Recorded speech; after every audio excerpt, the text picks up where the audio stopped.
The Lord be with you. And with your spirit. A reading from the Holy Gospel according to Mark. Glory to you, O Lord. King Herod heard about Jesus, for his fame had become widespread, and people were saying, John the Baptist has been raised from the dead. That is why mighty powers are at work in him. Others were saying, he is Elijah. Still others, he is a prophet, like any of the prophets. But when Herod learned of it, he said, it is John, whom I beheaded. He has been raised up. Herod was the one who had John arrested and bound in prison on account of Herodias, the wife of his brother Philip, whom he had married. John said to Herod, it is not lawful for you to have your brother's wife. Herodias harbored a grudge against him and wanted to kill him, but was unable to do so. Herod feared John, knowing him to be a righteous and holy man, and kept him in custody.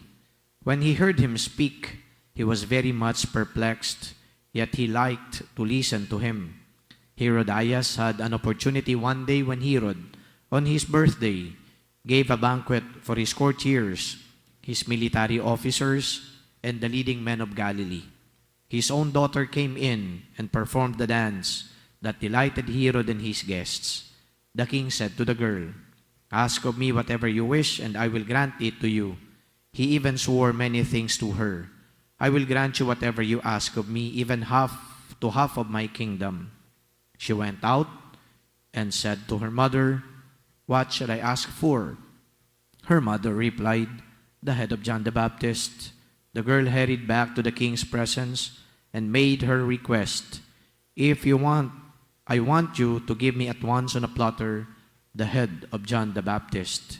The king was deeply distressed, but because of his oaths and the guests, he did not wish to break his word to her. So he promptly dispatched an executioner with orders to bring back his head. He went off and beheaded him in the prison. He brought in the head on a platter and gave it to the girl. The girl in turn gave it to her mother. When his disciples heard about it, they came and took his body and laid it in a tomb. The Gospel of the Lord. Praise to you, Lord Jesus Christ. Magandang tanghali po sa inyong lahat. A few days ago, I had a blessing and I blessed a condo unit in one of the buildings here in Ortigas and another one, an office somewhere in Quezon City. And in both of these instances, ang lagi pong sinasabi nung nagpapabless, meron daw nagpaparamdam. Meron nagpaparamdam at medyo natatakot sila, kaya kinakailangan ng i-bless. Doon sa una, meron daw gumagalaw doon sa CR, kaya kinakailangan ng i-bless. Doon sa pangalawa, an office in Quezon City, meron daw silang mga naririnig ng mga kaluskos. At hindi lang yon, meron daw silang mga nararamdamang kakaiba, kaya kinakailangan magpa-bless. Again, natatakot sila. Sa buhay po natin, meron tayong mga kinatatakutan. Yung binigay ko sa inyo kaninang kwento, ang madalas kinatatakutan natin, masasamang espiritu. It's fair. It's fair to be afraid with evil spirits. Kasi nga naman, di natin sila nakikita, and there is always the thought in us that perhaps these evil spirits may inflict harm on us. Kaya tayo natatakot. Yung iba naman, hindi evil spirits ang kinatatakutan. Tao kinatatakutan nila. Di ko alam, yung katabi ninyo, asawa ninyo, baka takot kayo dyan. Kaya dun sa mga blessing na binabanggit ko, I would always tell the people around, we are not only invoking God's protection from evil spirits, but more so, we are invoking God's protection from people who may have sinister motives or intentions. Di ba mas nakakatakot ang tao? Even in the confines of our own home, hindi na tayo safe. Yung nga pong policeman, di ba? Policeman, policewoman, kasi pati yung kanyang anak ay pinatay pa. At ang pumatay pa, mismo yung kanyang asawa. So matakot tayo sa tao. In the gospel, ganun din po. Takot si Herod kay John the Baptizer. Ang kinatatakutan niya tao, not because John the Baptizer is going to inflict harm on him, but because John the Baptizer, according to the gospel account, was a righteous man. Natatakot siya na dahil sa pagiging matwid ni John the Baptizer, lalong ma-expose yung kanyang mga ginagawang mali. Lalong-lalo na yung kanyang adulterous relationship or affair doon sa asawa ng kanyang kapatid. Ang punot dulo nito, ang kinatatakutan nitong si Herod ay yung mga preaching ni John the Baptizer, kung sino si John the Baptizer, and of course, for him to be exposed for his adulterous conduct. Natakot sa tao at natakot din na siya ay mapa-account sa maling kanyang ginagawa. Sa first reading, meron din kinatatakutan yung mga Israelite. Ang kinatatakutan nila, the giant Goliath. The giant was spreading atrocities across the land of Israel. Kaya takot na takot sila. And it took one person to kill the giant who was causing so much distress in the lives of the Israelites. Natakot dahil merong terror na kumbaga ay hinahasik sa mga Israelita. Again, there is this person na kanilang kinatatakutan. Si Paul Miki and Pedro Bautista, the martyrs whose feast we celebrate today, ang kinatatakutan po nila, hindi tao. Emperor Hideyoshi, the Emperor of Japan, ordered the execution of these two martyrs together with their companions. Hindi sila takot sa tao. At lalo tigit, hindi sila takot mamatay dahilan ng kanilang pananampalataya. What is the whole point of all of this? Totoo na dapat tayong matakot at maraming bagay na maaaring nagpapabagabag sa ating isipan at kalooban. Pero yung pinakita ni Paul Miki at saka ni Pedro Bautista, sila ay natakot sa Diyos.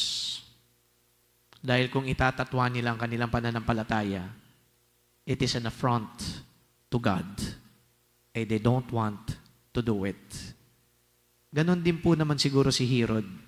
Natatakot din siya sa Diyos, pati na kay John the Baptizer. Because what he was doing was an affront to God and John the Baptizer. Ito pala yung point. Matakot tayo dahil sa ginagawa nating mali.